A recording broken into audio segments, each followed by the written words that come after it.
우리에게 주시는 하나님의 말씀은 신약성경 고린도전서 7장 29절로 31절의 말씀입니다. 신약성경 고린도전서 7장 29절로 31절의 말씀을 한 목소리로 봉독합니다. 형제들아, 내가 이 말을 하노니 그때가 단축하여진 고로 이후부터 안에 있는 자들은 없는 자같이 하며 우는 자들은 울지 않는 자같이 하며 기쁜 자들은 기쁘지 않은 자같이 하며 매매하는 자들은 없는 자같이 하며 세상 물건을 쓰는 자들은 다 쓰지 못하는 자같이 하라. 이 세상의 외형은 지나감이니라. 아멘. 할렐루야. 옆에 있는 사람 인사 나누시죠. 잘 나오셨습니다. 앞뒤로 인사하면서 은혜 받읍시다.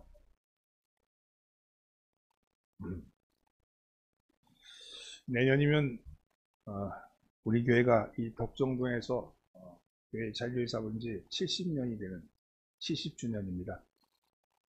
지금 70년 기념사업으로 준비하고 있는 것 중에 하나가 여러분 천사헌금을 하면서 지금 품뿐히 귀한 성물을 모으고 있는, 그래서 제3세계 지역에다가 예배당을 건축해서 하나님께 봉헌하는 것이고, 또 다른 것 하나가 올해부터 시작한 전교인이 수기로 쓴 성경을 모아서 한 권 만들어내는 일입니다.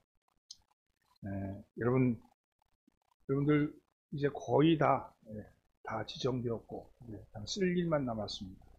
그렇게 길지 않습니다. 여러분들이 기도하는 심정으로 쓰시면 글자가 이쁘고 안 이쁘고 상관없습니다. 다 예수입니다.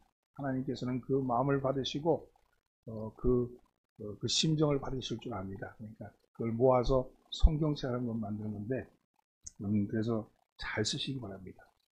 성경은 전서라고 되어 있잖아요. 여기 성경책 보면 성경 전서 되어 있으니까 전서라고, 옛날에 전과 이렇게 해서 초등학교 국영수 다 이렇게 모여 있는 것처럼 전자가 온전한 전자에 서자는 책서자죠. 그래서 한 권 한 권의 책들이 다 모여서 전설을 이룬 겁니다. 구약은 39권, 신약은 27권, 그래서 총해서 66권이죠. 66권이 하나하나가 다 모여서 전설을 이룰 때 그것이 하나님께서 기뻐도 받으시고 하나님 우리에게 주시는 하나님의 말씀이시죠. 특별히 신약성경은 27권인데 27권은 장르로 보면 세 가지로 분류되어 있습니다. 하나는 복음서, 하나는 또 역사서, 그것도 하나는 서신, 이렇게 분류됐는데, 복음서는 잘 알다시피 사복음이죠. 마태, 마가, 누가, 요한. 그리고 역사서는 사도행전, 또 나머지는 다 서신으로 분류가 됩니다. 서신은 여러분 잘 알다시피 편지죠. 편지인데 회람하는 편지입니다. 사도 바울이 이 서신을 중에 대략 22권 중에 13권을 썼으니까 제일 많이 쓰신 분이죠. 근데 이 편지라는 형식이 늘 그러하든지 편지는 쓰는 사람이 있고 받는 사람이 있습니다. 이 서신을 읽을 때는 그냥 읽는 것이 아니라 편지를 쓰는 사람의 상황이 어떠한지, 받는 사람의 수신자의 형편이 어떠한지를 고려하면서 읽어야 되겠죠. 그러니까 그것을 고려해서 읽다 보면 그때 2000년 전의 상황과 우리 상황과 잘 안 맞는 경우도 있고, 또 잘 이렇게 그 심정적으로 이해되는 부분도 있습니다. 여러분 성경 읽을 때, 서신 읽을 때는 1차적으로 편지를 쓰는 바울의 상황을 먼저 아셔야 되고, 또 그것에 대해서 그 형편, 그걸 받는 그 교회의 형편도 살펴보아야 합니다. 그래야지 어떤 감정으로 바울이 이 편지를 썼는지, 또 이 편지를 받는 사람들이 어떤 마음으로 이 편지를 읽는지를 알 수 있겠죠. 그러나 이것만 가지고 성경을 읽으면 그러면 이야기책에 불과한 것이죠. 따라서 이 편지 발신자는 바울이고 수신자는 교회인데, 그때 그 상황이나 그 형편을 돌아보면서 읽지만, 그러나 오늘 그것을 우리가 읽을 때는 여기 발신자가 바울이 아니고 하나님이 우리에게 주신 말씀, 받는 자가 그때 그 형편의 교회가 아니고 오늘 나에게 주신 하나님 말씀을 읽을 때 비로소 그 말씀이 메마의 말씀이 되고 나의 말씀이 되는 것이죠. 그래서 성경 읽을 때는 늘 두 가지 견지를 봐야 합니다. 그때 읽을 때 보낸 사람의 형편과 사정을 봐야지 그 내용을 알 수 있고, 또 오늘 우리에게 하시는 말씀으로 읽을 때 오늘 나의 삶에 하나님의 음성이 들리게 되는 것입니다. 서울 구치소에 그 보안계장을 지낸 박효신 장로라는 분이 계신데, 이분이 예전에는 사형수를 향해서 사역을 했던, 사형수들에게 두려움 없이 죽음을 맞이할 수 있게끔 그렇게 사역을 했던 사역자 중에 하나였어요. 그분의 간증을 들었는데, 그분의 말씀 중에 이런 말씀이 나와요. 사형수들에게 해서 이렇게 얘기한답니다. 우리는 다 사형수입니다. 당신도 사형수고 나도 사형수입니다. 우리는 다 하나님 앞에서 사형을 날짜를 받아놓고 사는 사람들입니다. 다만 당신은 그 날짜를 빨리 받았을 뿐이고 나는 좀 늦게 받았을 뿐입니다. 그렇게 이야기를 시작한대요. 사실은 이 우리나라 지금 사형수들은 사형제도가 거의 폐지되다시피 해서 사형은 받아놓지만 집행은 잘 안 되고 있잖아요. 근데 이 사형수들이 이 일반 수들과 뭐 거의 유사하대요, 살아가는데. 그렇게 크게 뭐 다른 것이 없답니다. 근데 단지 이들이 언제 바뀌냐면 사형 날짜가 딱 떨어지면 그때면 이게 심정의 변화가 오기 시작한다는 거예요. 보통 사형 날짜는 사형을 재판관이 사형을 선고할 때 사형 날짜를 주는 게 아니고, 사형이라고 선고되지만 그 날짜는 불과 한 2, 3일 전에 판결이 나온답니다. 날짜가 딱 떨어진대요. 그러면 그때 가서 통보를 하는 거죠. 그럼 사형수는 그때부터 심정이 복잡해지기 시작합니다. 더 포악해지는 사람도 있는 반면에 식음을 전폐하고 공포에 떠는 사람들도 있고, 그리고 악몽에 시달려서 잠을 이루지 못하는 사람들도 있다고 합니다. 그러다가 마지막 사형 평장으로 끌려간 그 순간이 되면 거의 모든 사형수들이 다리에 힘이 풀려가지고 그냥 걸어갈 수 있는 사람이 거의 없답니다. 다 교도관에 끌려가지고 이렇게 끌려간대요. 뭐 우리 영화나 이런 거 보면 막 사형수가 똑똑똑똑 들어가는데 그런 경우는 거의 없답니다. 거의 다가 그 교도관에 의해서 사형장까지 이렇게 질질 끌려가다시피 끌려가고 만듭니다. 여러분, 이와 같은 일은요, 오늘 우리에게도 이루어지는 겁니다. 주님이 이 땅에 오실 그날에 대해서 우리는 말로만 언젠가 오시겠지 그렇게 기다립니다. 그러나 그렇기 때문에 막연히 기다리는 기다림 속에는 어떤 긴장감도 없고 두려움도 없지만, 막상 그날이 오면 마치 우리는 형장에 끌려가는 사형수처럼 그저 다리에 힘이 풀려 제대로 서 있지도 못할 그날 일들이 벌어질 것입니다. 그래서 사도 바울은 그날을 당장 내일 올 것 같은 생각으로 살아라 이렇게 말씀을 하는 거예요. 이 말은 당장 내일 죽어도 좋다, 내가 주님을 만날 수 있다 하는 그런 기대감과 그런 긴장감으로 살라는 것이죠. 이렇게 이 땅에서 천년만년 살 것 같이 그렇게 살다가 그저 그 죽음이 갑자기 닥쳤을 때 두려움에 떨면서 공포스럽게 살지 말고, 그런 생각을 버리고 나면 천년만년 살 것 같다는 생각을 버리고 당장 내일 와도 좋다는 마음을 가지게 되면 마음이 한결 편하고 가벼워진다는 것이죠. 그렇지 않고 어떻게든지 이 땅에서 더 오래 살겠다는 욕심을 가지고 살면 죽음이라는 것은 매우 두려운 존재요, 그리고 생각하기도 싫은 존재라는 것이죠. 그래서 우리 그리스도인들은 이 땅에 살아가는 동안에 당장 내일이라도 주님이 올 것 같은 그런 마음으로 사셔야 합니다. 이것을 우리는 임박한 종말론이다 이렇게 말합니다. 종말론이란 말은 헬라어로는 어원이 에스카스톤데 이 말은 마지막, 끝으로라는 그런 의미를 가진 단어입니다. 종말론은 20세기 후반에 와서 신학계에서 아주 중요한 문제로 인식되었고 신학적 논리의 중심적 주제로 서게 되었습니다. 몰트만은 종말론을 말하기 때 종말론은 이제 기독교 교훈의 한 부분이 아니라 기독교의 모든 선교, 실존, 교회의 전체 특성을 지배하는 것으로서 신학의 마지막이 아니라 신학의 시작이 되어야 한다. 그래서 종말론으로 신학을 시작해야 한다 이렇게 주장을 했습니다.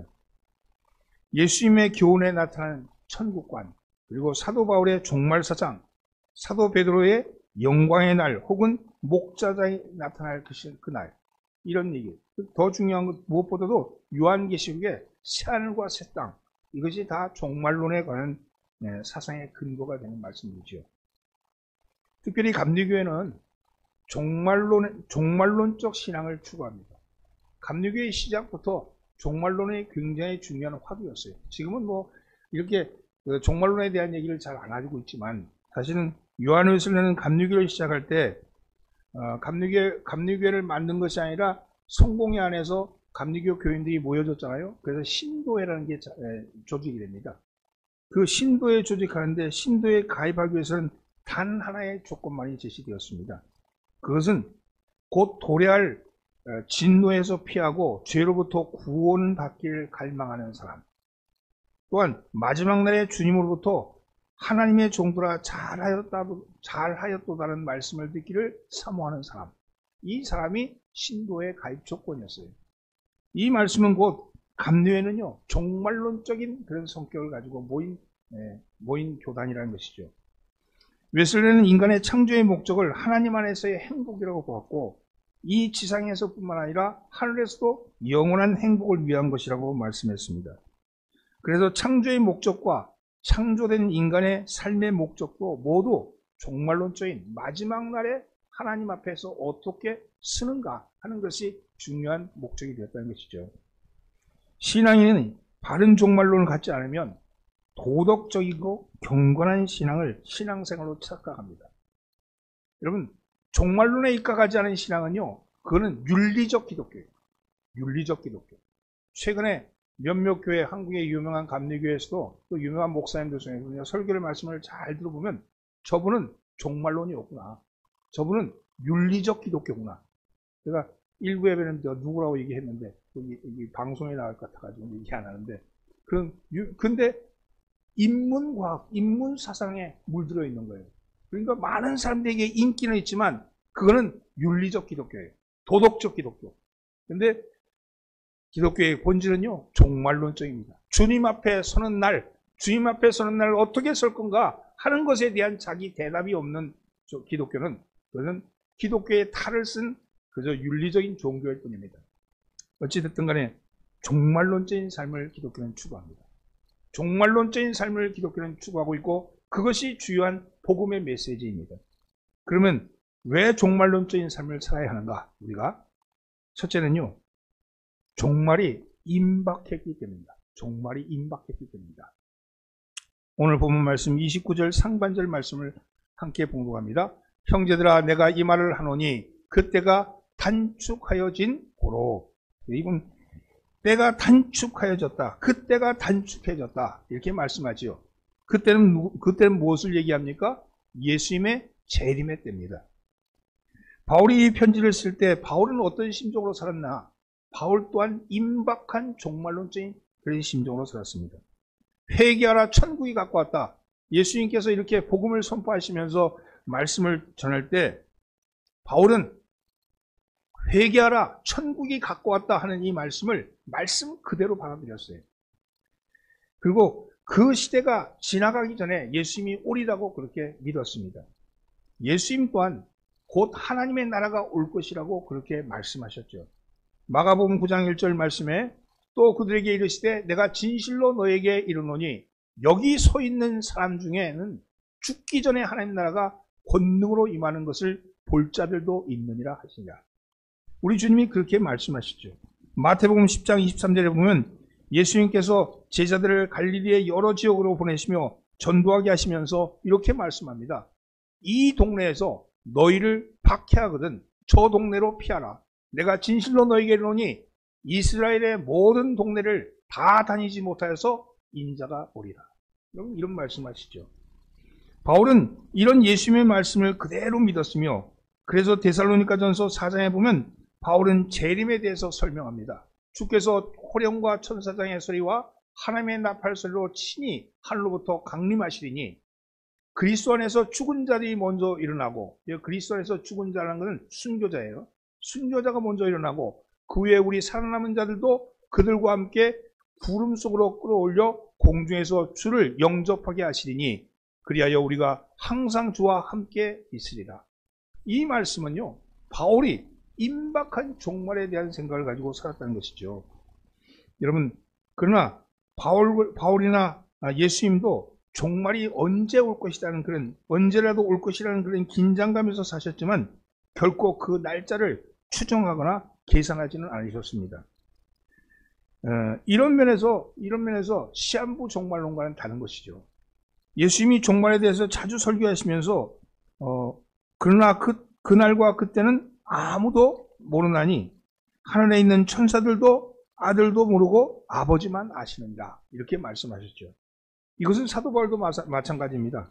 데살로니가전서 5장 1절과 2절에서 이렇게 말씀합니다. 형제들아, 때와 시기에 관해서는 너에게 쓸 것이 없음은 주의 날이 밤에 도둑같이 이를 줄을 너희 자신이 자세히 알기 때문이다, 이렇게 말씀하죠.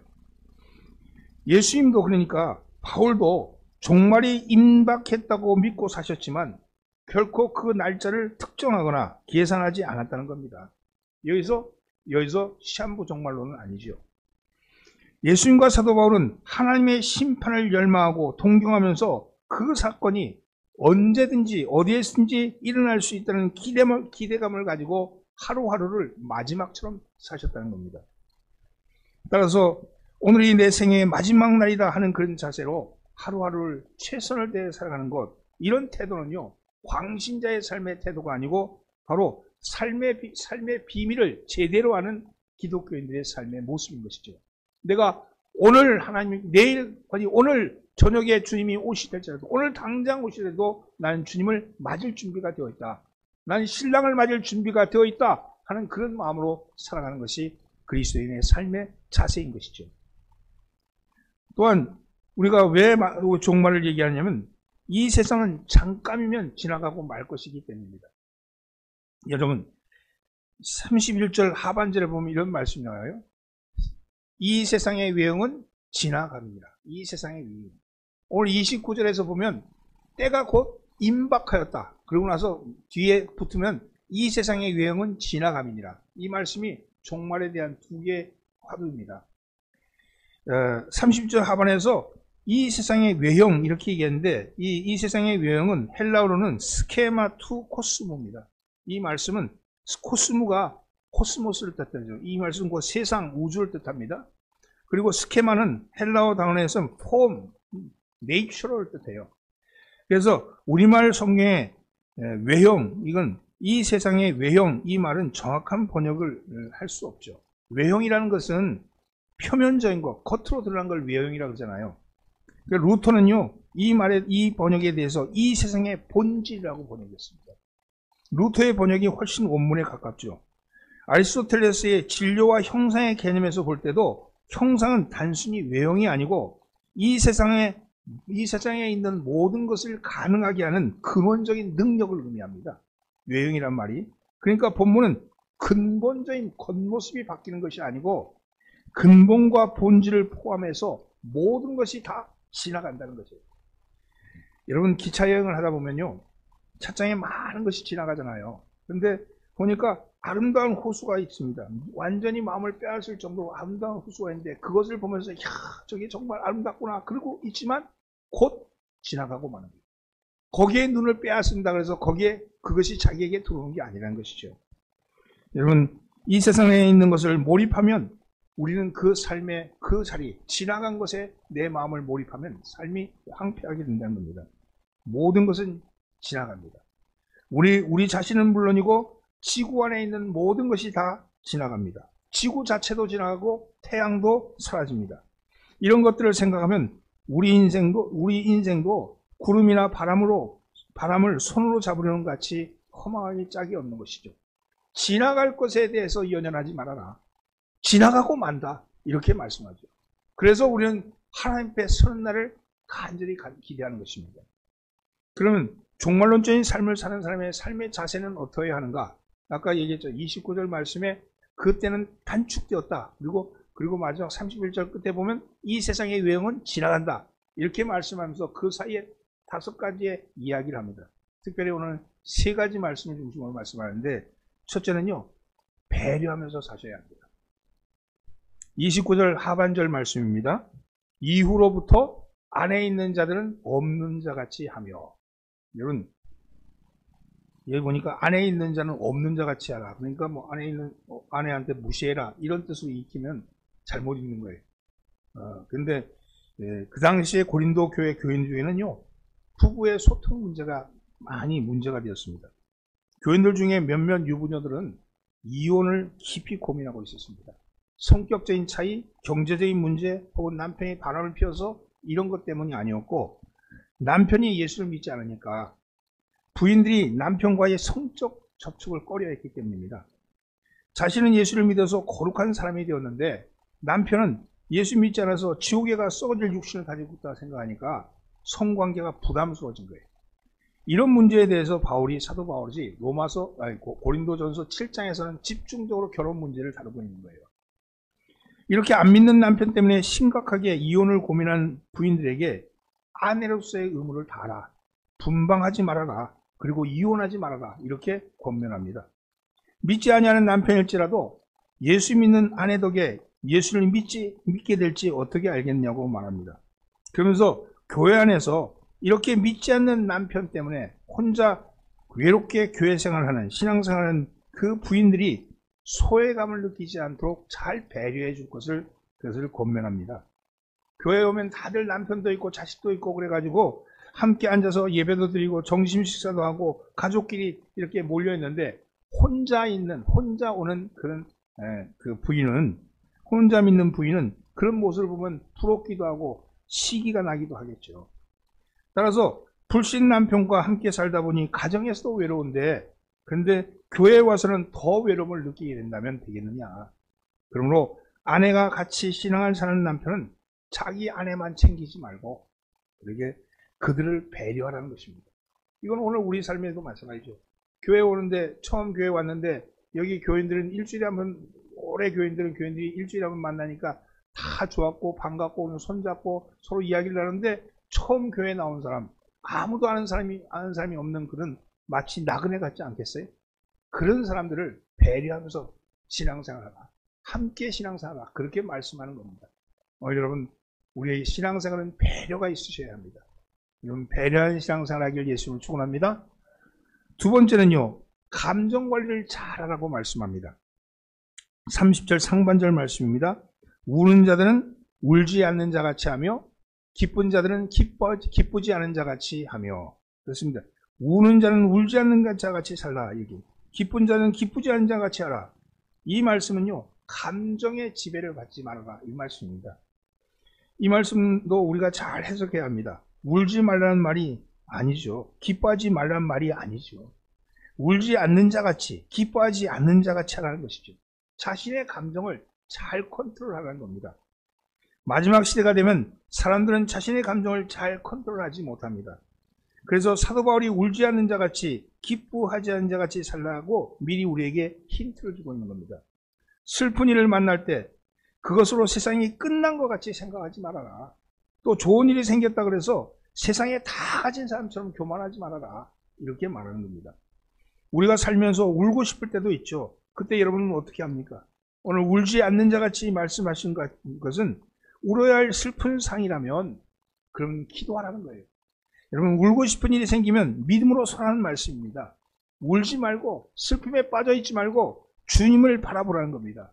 울고 싶은 일이 생기면 주님이 오셔서 우리를 위로하고 힘을 주신다는 말씀이죠. 기쁠 때도 마찬가지입니다. 우리는 우리의 소망을 하늘에 두고 살면 세상 것이 아무리 기쁘다 할지라도 그것에 빠져서 거기에 흥분하지 않습니다. 그래서 하늘의 기쁨을 알지 못하는 사람들은 세상의 기쁨을 찾으려고 들죠. 그 세상의 기쁨을 찾으려는 사람들은 무엇에서 기쁨을 찾습니까? 돈 버는 기쁨, 자식 잘 되는 기쁨, 회사에서 승진하는 기쁨, 성공하는 기쁨, 자랑하고 싶은 기쁨, 이런 것에 살지만, 그러나 그런 것도 다 지나가고 말 것이라고 얘기합니다. 오직 우리의 기쁨은 주님 안에서 우리의 기쁨을 찾고 세상 것에 기쁨을 두지 말라고 그렇게 말씀하죠. 여러분, 여러분의 마음속에 하늘의 기쁨이 여러분들의 심령 속에서 샘물처럼 솟아나기를 주님으로 축원합니다.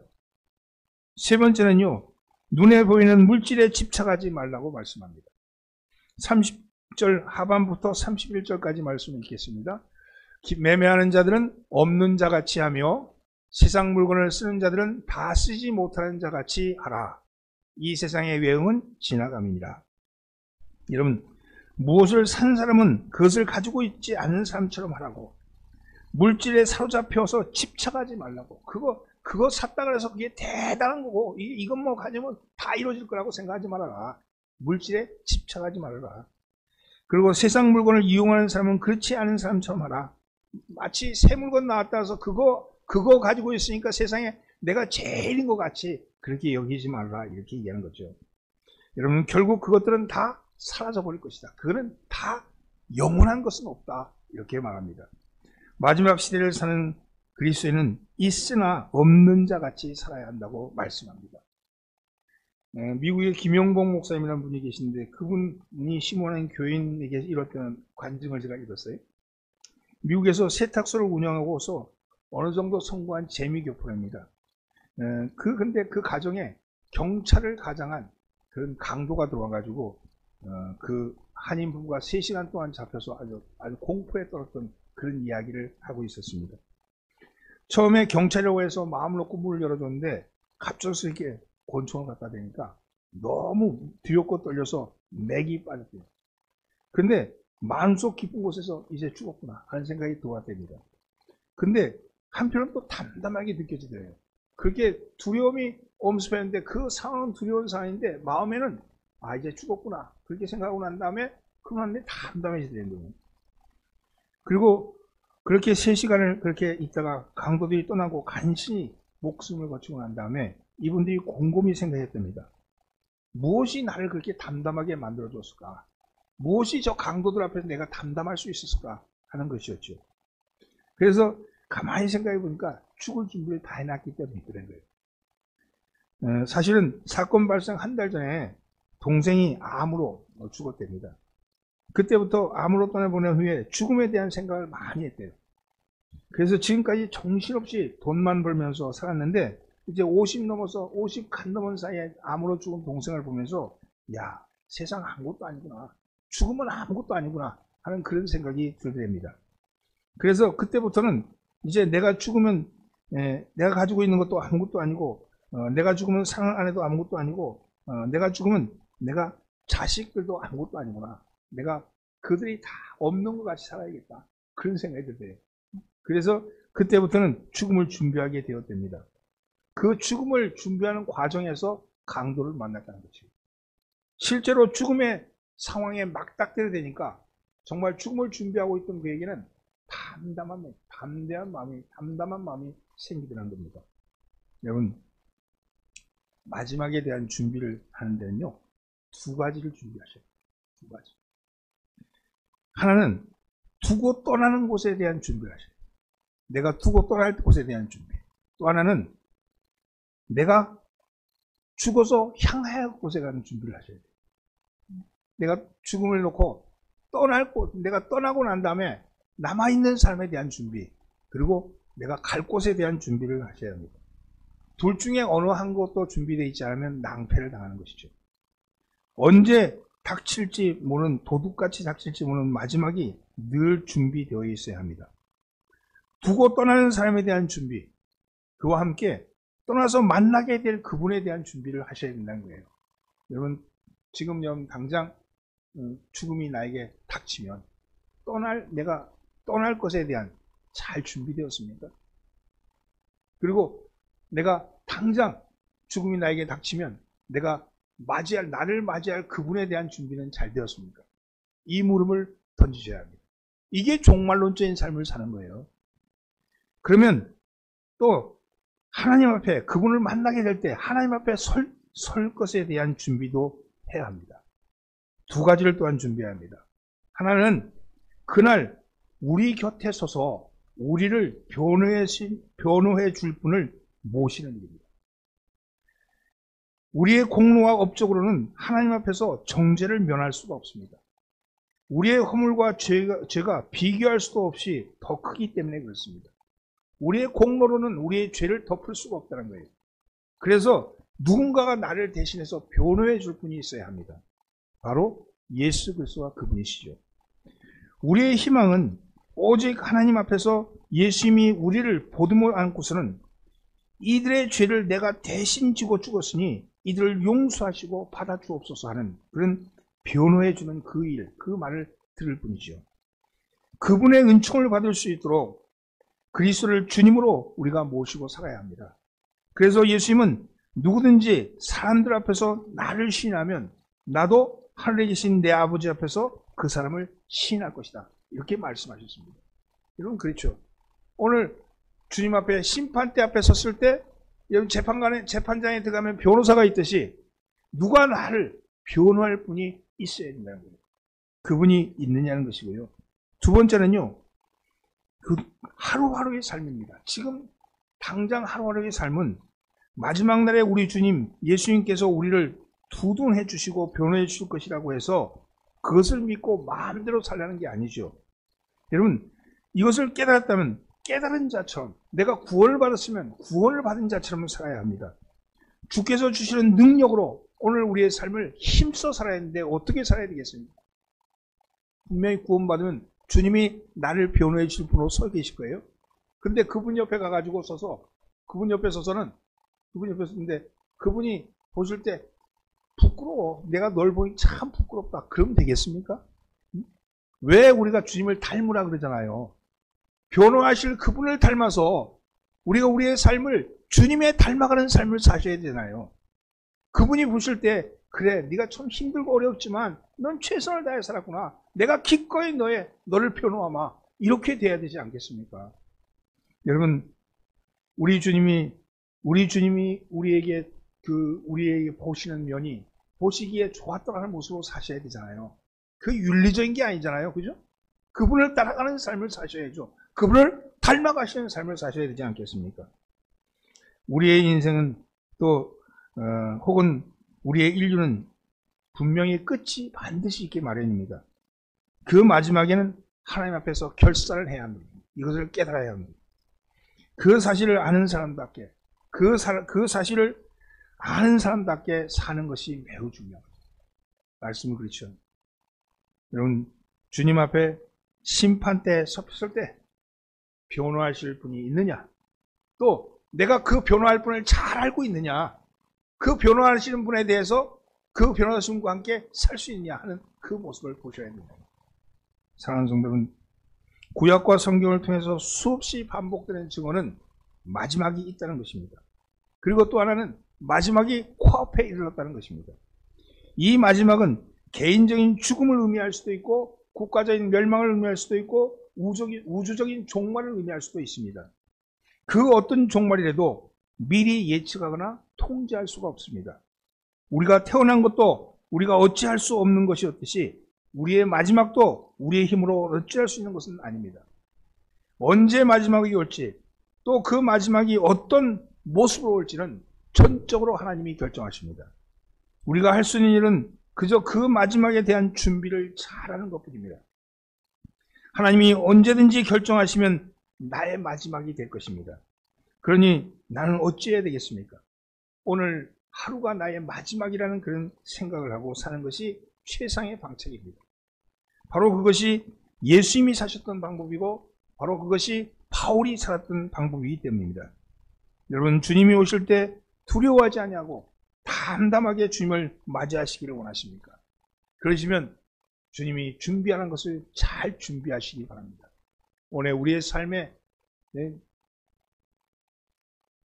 떠날 때 남겨둘 것에 대해서 생각하라 그랬고, 내가 아버지 앞에 가서 맞이할 것에 대한 준비를 하라 그랬고, 또 하나님 앞에 섰을 때 나를 변호하실 분에 대해서 생각하라 그랬고, 그리고 그 변호하실 분을 생각해서 나의 삶을 정말로 주님이 말씀하신 대로 다른 사람들을 배려하면서, 그죠? 감정에 휘둘리지 아니하고 물질에 연연하지 아니하고 그렇게 살라고 말씀합니다. 오늘 이 말씀이 이 한 주간을 살아가시는 여러분의 말씀 되기를 주의 이름으로 축원합니다. 기도합니다. 마지막이 있다고 말씀하시는 주님, 나이가 들어도 천년만년 살 것 같이 무기력하게 살아가는 저에게 마지막이 있다고 종말이 있다고 말씀하십니다. 이제 저희로 마지막이 와야 그때 주님 앞에 설 것이라고 생각하지 말게 하시고 지금이 그 마지막이요 지금 주님 앞에 서 있음을 깨닫게 하옵소서. 그래서 떠날 준비와 맞을 준비를 잘하는 인생이 되게 하옵소서. 그 마지막에 늘 준비되도록 저희의 삶을 인도하여 주옵소서. 사람들과의 관계에 있어서 늘 배려하게 하시고 자신의 감정에 대해서는 절제하게 하시며 물질의 탐욕에 매달려 주님의 심판대를 잊어버리는 어리석음을 범치 않게 하옵소서. 오늘도 주님의 은혜에 감사하고 우리 구주 예수 그리스도 받도록 기도합나이다. 아멘.